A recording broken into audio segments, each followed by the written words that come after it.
Broadcasting from Blooming, West Michigan, here at Studio A, Proven Winners Color Choice Shrubs. It's time for the Gardening Simplified YouTube, radio, and podcast show with Stacy Hervella, me, Rick Weist, and our engineer and producer, Adriana Robinson. All right, Stacy, you're on a deserted island. What kind of plants would you want on that island with you, especially if you're limited to, let's say, 5 plants? And I thought about this and I thought, why is this topic important? And I think the topic's important because there are a number of plants that we take for granted every day. I first think about trees and the shade that they provide. And many times we don't pay attention to those beautiful trees in the landscape until a storm comes along and branches or trees are down. Or, you know, I love ornamental grasses, and you look at panicum or switchgrass and its ability to provide biofuels and bedding for animals, maybe feed, whatever it may be, in addition to being a beautiful plant. Many times we take certain plants for granted. I'm pretty sure we wouldn't take them for granted if we were on a deserted island. No, you'd be grateful for everything that you could get. And that is what this is about. So we're not saying these are like our, must-have plants that we love the most out of the world. These are our survival plants on this theoretical island where climate is no issue. We can grow whatever we want. Yeah. And we're talking just about like what plants can equip us with our everyday needs of survival. Yeah.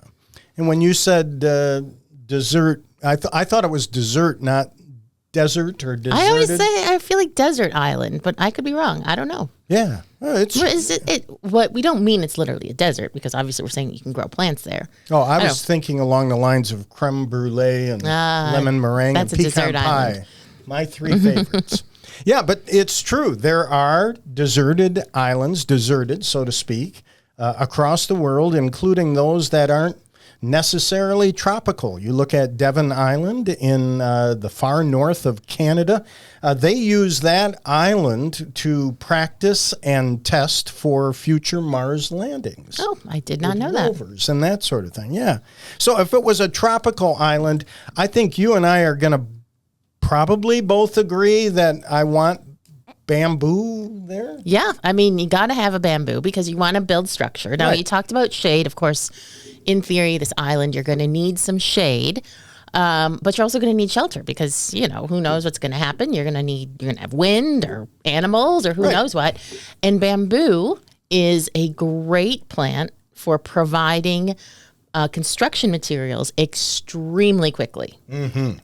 And, I'm going to go one further with the bamboo. Oh. And I am going to pick the specific species Phylostachys edulis because this is the most edible bamboo as well. There you go. So you got a 2 for 1 here because all of our plants are going to have to do at least double duty. Are we going to have panda bears too? Well, they can't compete with us for the bamboo. That's going to be a problem. Okay. But yeah, I mean, then you've got bamboo shoots to eat. Yep. And you've got the bamboo stems, which actually grow very fast. I think bamboo is one of the fastest growing plants on Earth. So you'll be able to build yourself that shelter relatively quickly and then start to, have some protection. Well, by weight, one of the strongest materials in the world, and you're right. We need that for shelter. I want to make sure to have a coconut tree. Heck yeah. And I think that, they knew what they were doing on Gilligan's Island. As a matter of fact, they had the coconut trees there on Gilligan's Island. The professor could even make a radio out of a coconut, but they couldn't get off the island. I just think coconut's important because I could use it for building materials. The leaves, pretty much most of the parts of the plant are edible, very fibrous, and of course the coconuts. This past year when I was in Costa Rica and sipping from a fresh coconut, where you drill the hole in and pop the wow. Awesome. The only plant with liquid endosperm. So the coconut liquid, the liquid inside the coconut, is the endosperm, which is the tissue that nurtures the seedling when it germinates. So like when you think about a bean seedling, those two, big bean halves that come out, that is endosperm. That is the food that fuels the shoot to germinate. So coconut is the only plant with a liquid endosperm. Fascinating. And you can drink it, and it's extremely nutritious. And, in theory here in our island, we may not have a lot of fresh water. And coconut water is going to be the next closest thing that you can do to sustain yourself. Coconuts are extremely productive. They're pretty much ever-bearing. And then, as you said, coconut palm foliage is extremely useful. You can weave yourself a hat, so while you're out there cultivating your, desert island garden, you're not getting all sunburned. You can weave yourself some clothes, some bedding. Yeah. And you got the fiber off the coconut. So it's another, multiple duty kind of plant. And coconuts are so ubiquitous that they don't actually know where they originated because they are so good at getting around and maintaining the integrity of their seed. And so they've basically spread to the entire tropical world and beyond. And scientists can't quite pinpoint exactly where they originated. Wow, that's fascinating. Interesting. Well, I'm going to add to that then bananas, because bananas also... You don't like bananas? I'll eat them. I mean, I put them in my fruit smoothies in the morning. I just don't like to sit there and eat a banana. I got you. But if I'm on a deserted island, I mean, when in Rome, do as the Romans do, and I'll eat. Even the flowers are edible. And you were talking about the fibers. With bananas, maybe I'd be able to start up a craft project. I have a lot of time on my hands on this dessert. Well, and you can also use banana leaves for cooking. Yes. So they can be a plate, a Correct. utensil. But I am actually going to diverge from you here.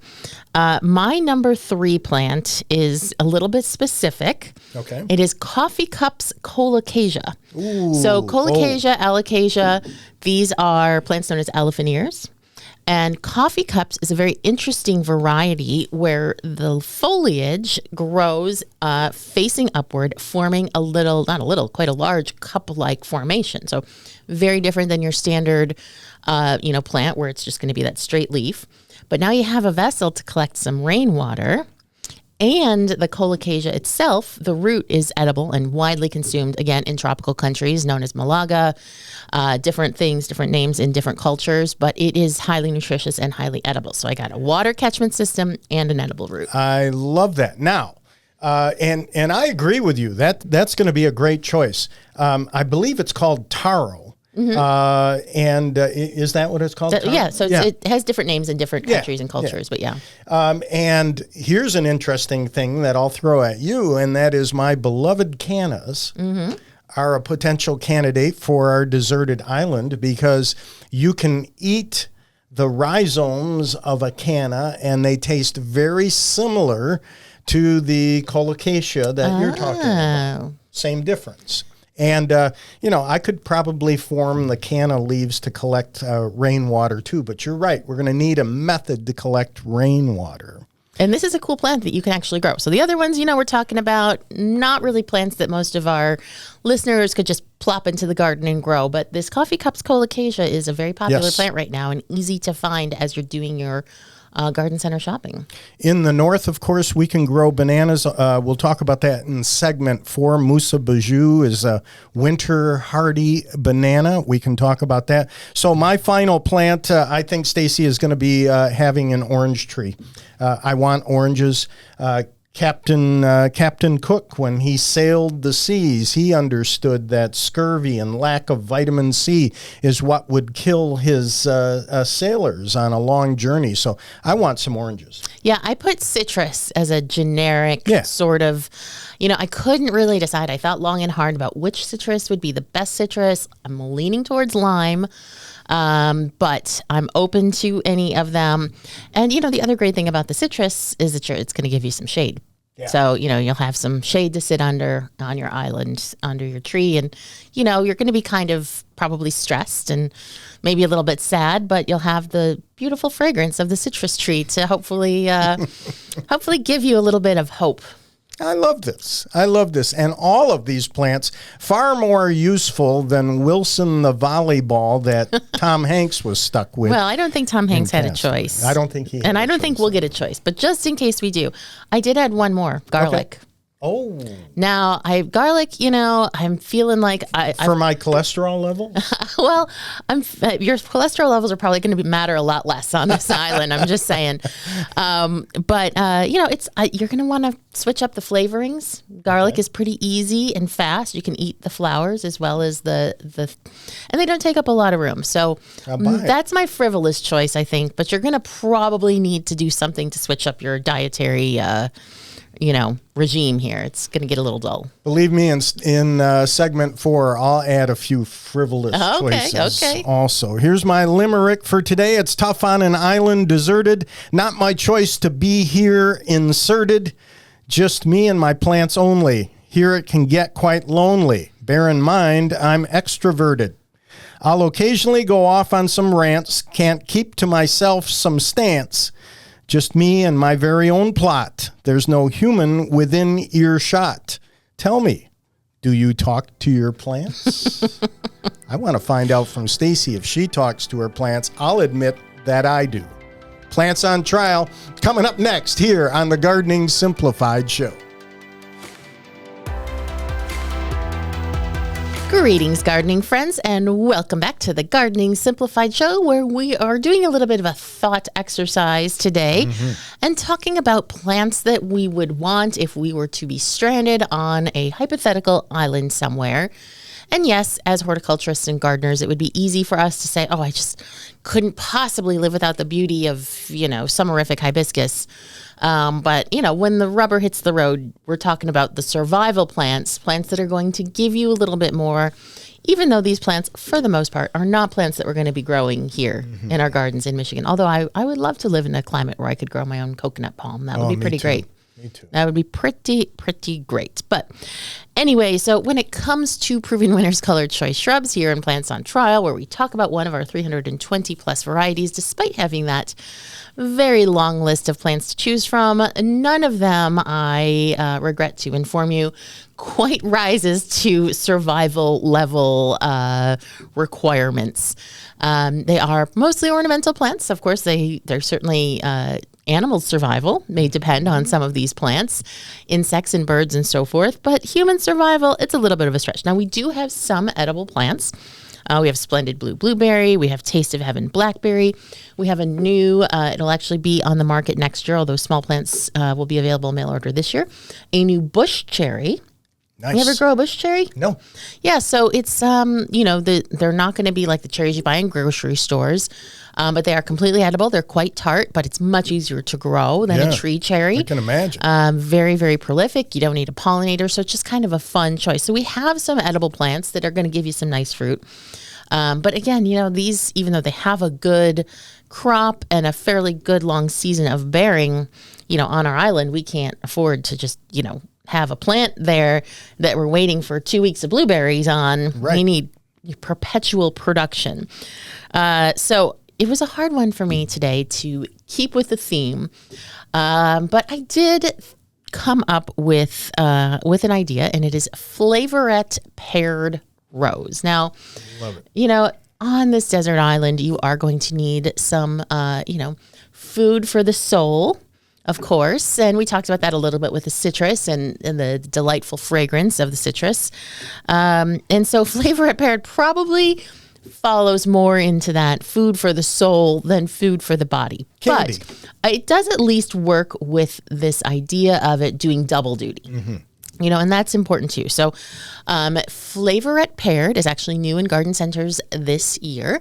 It is an edible rose, and it starts out kind of pink, and the flowers open white, and they're really full. They have a really, really high petal count, an amazing fragrance, and the flavor and fragrance is reminiscent of ripe pears. Now, this is a plant. It's a second plant in the Flavorette series. This is a series of edible roses that came to us from Serbia and from a great rose breeding program there. in the U.S., most people don't really think of roses as food. I mean, maybe some people will have like a bottle of rose water if they do a lot of baking or something. But for the most part, North American people, not big rose eaters. Whereas over in Europe and in other cultures, roses are very much a part of, everyday food consumption. It's going to change now. I tell you what, these are fabulous plants. And we just got them in at the greenhouse where I'm helping out in spring. And I also posted about them in social media, posted beautiful plants, posted a picture of myself with these plants. Stacy, people are excited about this and really hadn't thought through this concept until Flavorette comes along. And it's like, wow. Yeah, I'm all in. And they're beautiful. And that's, what's really important is they aren't just edible, they are beautiful. And so, technically speaking, all roses are edible. So we're talking the petals, the flowers, the fruit after the flowers fade, the rose hips when they're ripe. But these roses, Flavorette Pear, today's plant on trial, and then its companion plant, Flavorette Honey Apricot, were selected specifically for being edible. And that's not just a question solely of their flavors and the intensity and uniqueness of their flavors. It's also a textural issue. Sure. So some roses are going to have really thick petals.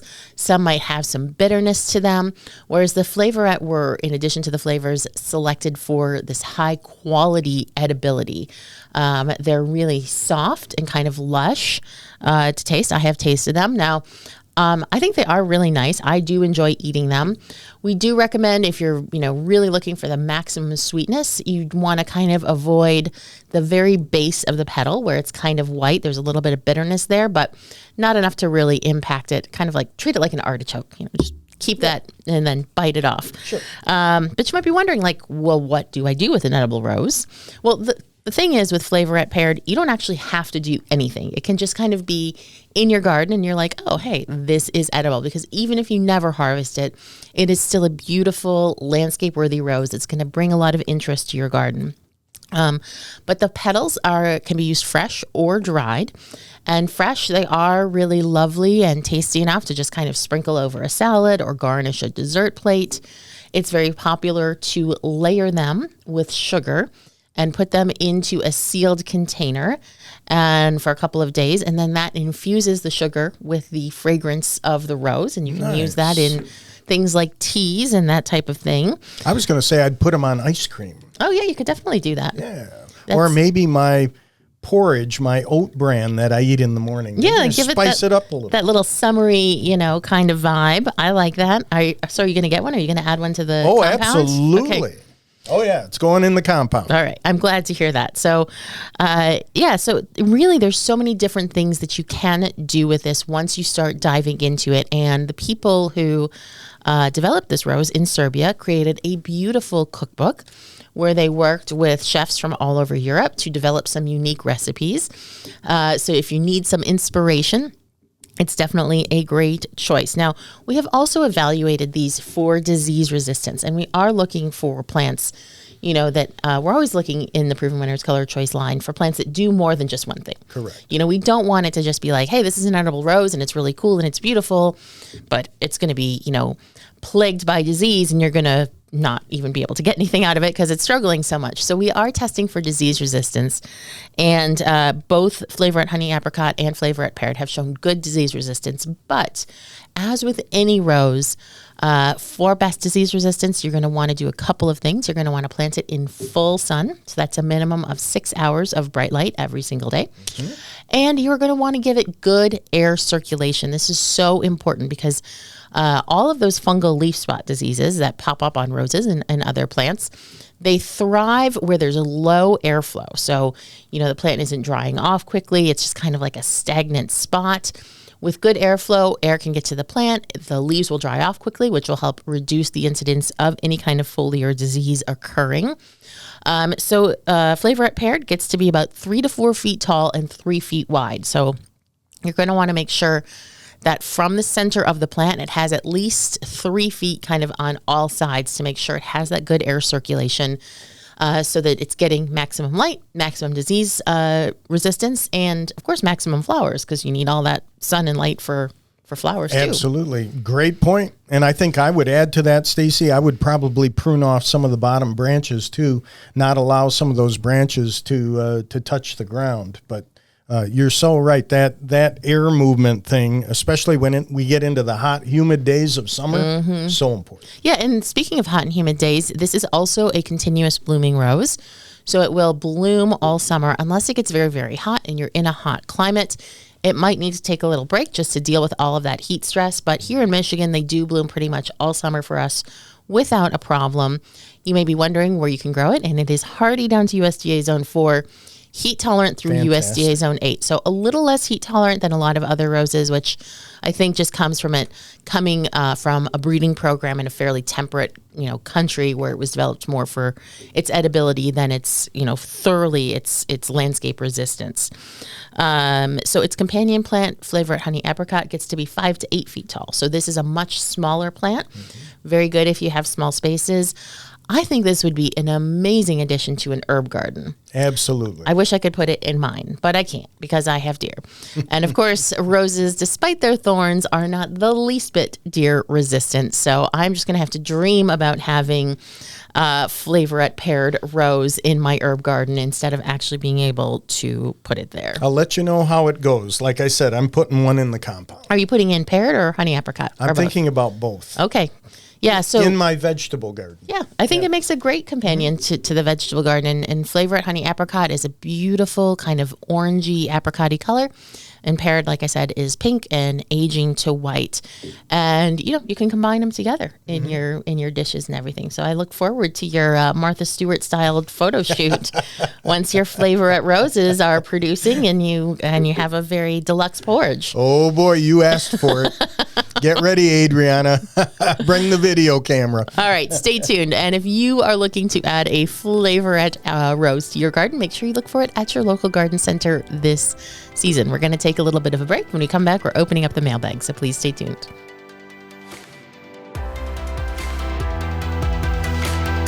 Greetings, gardening friends, and welcome back to the Gardening Simplified show, where it is one of my favorite times in the show where we get to help people with their gardening questions, quandaries, and conundrums. And I know we are in the thick of gardening season right now, and you may have some questions, quandaries, and conundrums of your own, and maybe you also have comments.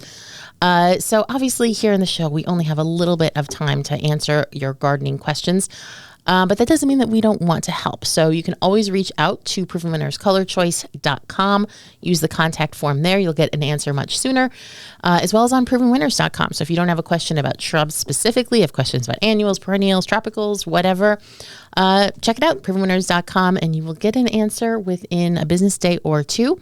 Not from a robot, from a real person who actually wants to help you. So apologies if we do not get to your question. But we do hear from a lot of listeners with comments or celebrations. Some people may not have gardening pals to share their accomplishments with. But a listener, Dale, actually reached out with an interesting article. So he says that we gave our listener who had aphids on her Cinderella milkweed the worst possible advice. And I'm like, whoa, my ears are pricking up here. And he goes on to share an article that was published in the journal Insects. So it's a peer-reviewed article. This isn't just some, wacky thing he found on Pinterest that he's trying to claim is true. This is a real scientific article that milkweed plants that support, quote, diverse arthropod community, so multiple species of insects depending on them, are actually better for monarchs, and specifically the first generation each year of the monarchs, the spring monarchs. Now, so basically what the study goes on to say is that in milkweed plants that have aphids and milkweed bugs and milkweed tussock moth, there's a number of different insects that do also rely on milkweed aside from the monarch, are actually sought out more by monarch adults to lay their eggs on, as they're seen perhaps as more resilient. They're not exactly sure why. Now, I do want to add a caveat here. This study was limited just to Texas, Oklahoma, and Louisiana. And that is significant because those states, of course, are so close to the lands where the monarchs migrate. So their behavior there could be a little bit different than we're going to see up here in Michigan. But he did go on to say also that, one of the things that we recommended was an insecticidal soap. And the truth is that by the time the monarchs or the milkweed is up enough to actually have aphids on it, it's completely possible that there are actually monarch eggs and or little teeny tiny caterpillars that you have to have a really good eye to see. So yeah, and of course the soap would kill those as well as killing the aphids. So, my overall thought on aphids, and we talked a lot about aphids recently because aphids are so prominent in the spring. Everything's soft and succulent. Young growth. And that is their favorite thing. Right. I will say for my part, I have a lot of tolerance for aphids. I usually don't do anything about them.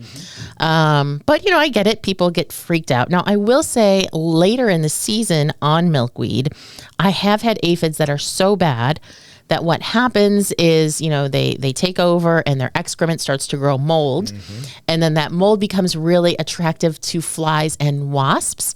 And there are a number of wasp predators of monarch caterpillars. And of course, by that time, no sane monarch would lay her eggs on this mold-covered, horrible milkweed plant. But I will say later in the season, when I do have milkweeds that are looking like that, I very often do cut them back. But at that point, of course, I'm looking them over. But I would still probably just cut them back rather than actually try to control the aphids. So we will put the link to the study that Dale sent in the show notes as well as in the YouTube comment or the YouTube caption there. It is a full-length article, so maybe a little bit much for the average listener, but it's quite interesting. And I thought it was very interesting that it was something that they were studying. So I wanted to share that with you. I love that. That's fantastic. Thank you, Dale, and great food for thought. Yes, for sure. So we have a question from Linda. Dear Stacy and Rick, I'm addicted to your show. I've learned so much from watching all of your episodes. I keep watching them over and over. My son-in-law has a market with a greenhouse, and for the past 3 days, at the age of 74, I have done nothing from morning till night but help him repot plants to get ready for spring sales. Way to go, Linda. That's fantastic. You both have mentioned that you have a deer problem in your yard. My daughter and I both have the same issue, and my son-in-law's market gets attacked from time to time. You mentioned that you spray for deer to deter them, but you never mention an actual product. Might I ask what you use and how well it works for you? How often do you spray? How much do you douse the plants with? And does it have a negative effect on the blooms? Love, love, love your show. So nice. Yeah. So what do you use? Well, lots of deer where I'm at. Of course, I built a compound. Online, I ordered signs that said no deer allowed, and deer can read, so that has helped also. If you don't have a compound, of course, there are many wonderful deer-resistant plants. In this case, of course, yes, Linda's trying to, especially in the market, have plants out there that deer can affect. So, throughout the years, I've used liquid fence. Okay. However, over the past couple years, I have used, if we're asking for a specific product, I've used Bob-X. Boy, does it smell. Yes. But it works. And I also like to do some feeding with Milorganite. The deer do not like the Milorganite also, even though the product is not labeled as a deer control. I know a number of people who use Milorganite also to deter them. So I think a combination of deer-resistant plants, incorporating alliums, ornamental grasses, nepetas, lavender, that sort of thing, will cause them to turn their nose up. But Bob-X is the product that I like. All right. So I have definitely mostly just planted things that the deer won't eat. I decided, despite the heartbreak of finding out that I had deer when I moved into my house, not thinking that I would, I found that I just don't have it in me to spray all the time. It would just be disheartening to me. Yep. So I was kind of like, you know what? I'm just going to give up the plants that I wanted and can't have and enjoy them elsewhere. And I'm just going to kind of have a garden that the deer don't eat. But that said, even if that is your approach, you do still need to spray, because very often plants that are deer resistant, when they are fresh from the nursery or in spring when they have fresh new growth, they may get some browsing because, it's not the same as a plant in the middle of the summer. It's all fibrous and tough. So sometimes even if you have deer-resistant plants, you still need to have a little bit of spray. Got up the other morning, poured a cup of coffee, walked out into the front yard to take a quick check at the landscape. And my next door neighbor, there's a deer sitting on her front porch, just lounging there on her front porch, watching the sun come up. It's ridiculous. I had a little conversation with this deer. And I love putting pots of flowers on the stairway leading up to my front door. And I have used Truffula pink gomphrena because I love them. And allegedly supposed to be somewhat deer resistant. Man, they just chow on those things. So I hit them with the Bob-X, and then when the Amazon driver comes or the postal service worker or a visitor to the house and they brush against the plants, their pants smell like Bob-X. I can picture them in the car driving away going, what is that? What is that? Yeah. The simple fact is I really hate to be the bearer of bad news, but any quote unquote good smelling deer repellent is not going to work. They have to smell disgusting. There's just no two ways about it. And the most effective ingredient in deer repellent is putrefied egg solids and dried blood. As lovely as this all is, sorry, Linda, those are the most effective ingredients. And as you can imagine, egg solids. Yes, putrescent. Yeah. So rotten eggs that they have been dried out and powdered. There's just no getting around it. Deer repellents, to be effective, really do have to smell awful. Now, I have used some of the wintergreen type smelling, like the really strong mint smelling. Cinnamon oil, castor oil, yes, lemongrass in there, that sort of thing. But some of them are only as useful as taking the actual bottle and throwing it. Yeah, so unfortunately, I use Plant Skid. It smells disgusting. It is very effective. That stuff is bad. And you put it on, and it looks like dried blood. It has like a really dark red color, and you think, oh my gosh, I ruined my plants, but you didn't. It does kind of somehow disappear. As far as flowers go, yes, if you were to put a most deer repellent directly onto a flower, chances are you will lose that bloom. So you want to time it really so that it's the bud that you're covering over, the actual blooming flower. And then you have to apply them as often as the plant grows. So, it doesn't have a systemic effect where it's on the plant and it will keep growing. Every time that deer every time the plant puts out new growth, that is now appealing to the deer because it doesn't have the repellent on it. So how often you apply it, they're usually pretty rainproof, but anytime you have new growth, you have to put more on. Question for you. Are we going to have deer on our deserted island? I hope not. I didn't even consider them. I'm not going to lie. So the other thing is I would say they're not generally safe for vegetables. So any kind of edible plant, most of these deer repellents are not safe to use. But I did find a really great resource from the University of Maryland Cooperative Extension that goes over all of the different deer repellents, all of the common ingredients, and talks about how effective they are, how you can use them. It's a really, really useful, one of the best websites I have ever found for this. So we will definitely be sharing that in the YouTube caption, as well as in the show notes at gardeningsimplifiedonair.com. So we feel your pain, Linda. But unfortunately, I have to say, if it sounds too good to be true when it comes to deer repellent, it usually is. Just, putting coyote urine around your yard is usually not. The buck not going to do it. Here. It sure does. We're going to take a little break. When we come back, we're continuing our conversation on deserted island plants. So please stay tuned.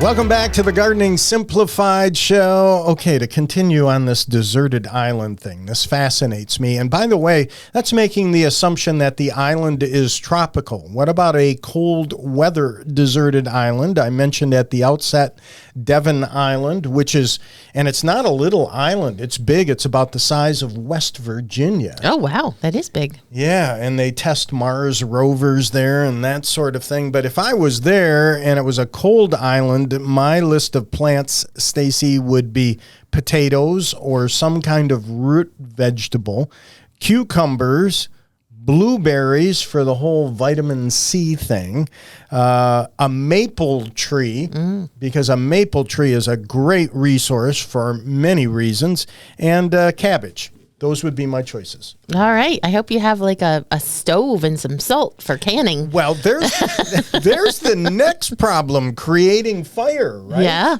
Right? Because when I went to a survival guide thing and it said, what do you do? First, don't panic. Well, right? okay. I'll try not to do that, but I'm sure I will be panicking. Maintain your composture. Then sit down, make a plan, and your survival priorities are shelter, water, fire, food. Yes. So the fire part. By the way, interestingly enough, here in West Michigan, we had quite an event this past weekend where some huge mulch piles started on fire. That's scary. Oh yeah, it was scary. But some gigantic mulch piles at a supplier started on fire. It just shows you the heat that's generated inside those mulch piles. But you're going to start to see some stuff out there where people are worried about mulch in your landscape just spontaneously self-combusting, and it's not something that you have to worry about. When you've got 2 or 3 inches of mulch down in your landscape, this is not something that's going to start on fire. These are gigantic, and you find it around the country, not just the event this past weekend here in West Michigan, but around the country from time to time. Stacy, you'll see some of these mulch piles that get so hot in the center, they do start on fire. Right, and you really have to think about the difference between a massive mulch pile and the temperature that is in the center of that versus, just a few inches spread in your yard. And to be fair, mulch is still a fire hazard. You want to be real careful if you are having, bonfires and that kind of thing.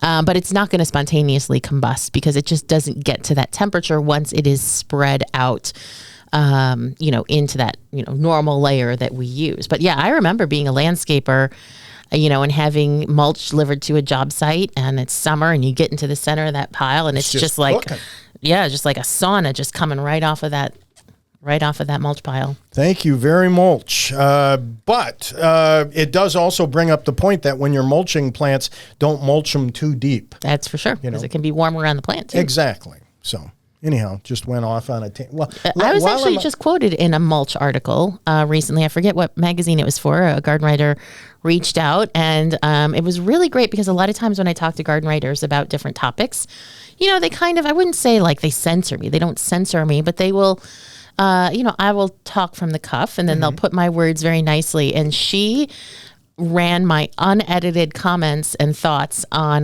that rubber mulch. Oh. So, basically the short version here is it's just fine if you're mulching your kids' play set with it, but do not under any circumstances. Correct. I think I said, for the love of all that is horticultural, do not use rubber mulch in your bed. So we can put a link to that too if you want to know a lot more about how I feel about mulch. I agree. Yeah, don't get me started on stone mulch. We got to stop right here, okay? Although while we're on a rant thing, why don't we just go for it here a minute? This past weekend, very busy at the greenhouse. Sure. And you would be amazed. I want to make sure I'm accurate here.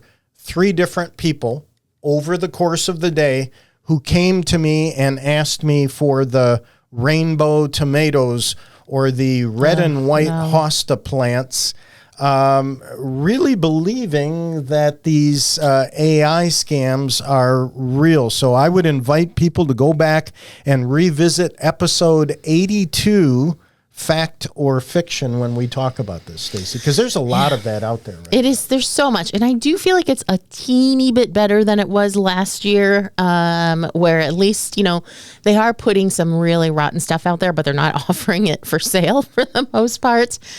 But yeah, there's just so much AI generated stuff. And, it upsets me because plants are cool enough on their own. Exactly. They don't need to be put through some sort of AI and have weird colors and sizes for you to appreciate them. Agreed. They're worth appreciating just as they are. Agreed. But it's always worth. There's always information in there, like it'll say, "Oh, this is called whatever." You can always Google that plant name, that variety name that they're claiming is associated with it. see what else is out there. Give it a little fact check before you head out to the garden center. And while I'm thinking about it, we talked about the mulch. So let me just quickly mention that there was an individual, a nice gentleman who came walking in. It's busy, stops me, shakes my hand, says he watches the Gardening Simplified show, loves the show. And then he proceeds to tell me that his grandson was sent home from school with a note because they were working on grammar, and his grandson insisted to the teacher that the phrase was not "thank you very much," it's "thank you very mulch." Aw. And she sent him home with a note, and I'm so proud. No. Oh, boy. All right. So this deserted island talk caused me to think a minute, Stacy, and I want to ask you this question. Let's say it's not a deserted island, but let's say you had to leave your home today and you could only take 5 plants with you. Ooh. Would that be tough? From my garden? What? I can only take 5 individual plants? 5 individual plants. So I would probably take a favorite grass cultivar. I'd take some of my cannas, probably a Baptisia, a panicle hydrangea, and a macrophylla hydrangea. When push comes to shovel, if that's all I could pick, probably take those. Oh, those are good choices. Those are good choices. I'm glad you had some hydrangeas in there. I mean, is there a plant that you absolutely positively would, we got to leave now. We're not coming back. I'm taking this plant. Yeah, I mean, it probably would be my summerific hibiscus. Okay. But, I have a lot of lavender in my garden. And I love it, and I feel like it's very, important. It could be a good seasoning, I guess, if I'm stuck with this in few other plants. I also just feel like, if it's kind of like, oh, hey, what sort of symbolizes my garden at home? It's probably boxwood, lavender, succulents, and summerific hibiscus. Because I have a lot of hardy succulents, and I'll tell you, my hardy succulent gardens right now are looking stunning. Best they've ever looked. Just amazing. When we talk about having to pull up plants and take them with us, and or being on a deserted island, one of the things that came to mind for me, and we don't talk about it often. Well, maybe we do, and that is herbs. Talk about plants that are so beautiful and beneficial at the same time, and don't ask for much except for some sunshine. And I was thinking that the other day, walking back in my landscape, there were some chives that I left in a container over winter, and as opposed to getting rid of them, they come back up in spring, and they were coming into flower, and just so beautiful. And I'm thinking, if there's a plant we need in our landscape and incorporate into our landscape, it would be herbs because of the ornamental, edible, and therapeutic benefits that they provide. I feel the same way, and I am so grateful that herbs are one of the plants that you can grow without having to fence off from the deer, or no deer repellent required. I am very grateful that I am able to have a part of my garden that is not completely fenced off right now. Because even when they're emerging and that foliage is young and tender, no, they aren't touching the sage or the chives or the oregano or anything else. I love herbs. I love how they all look so Mediterranean together. Yes. They all look incredible together, no matter how you combine them. I've been working hard in my herb garden for the last several weeks, getting it ready to kind of work towards the herb garden of my dreams. So I have been thinking about herbs quite a bit lately myself.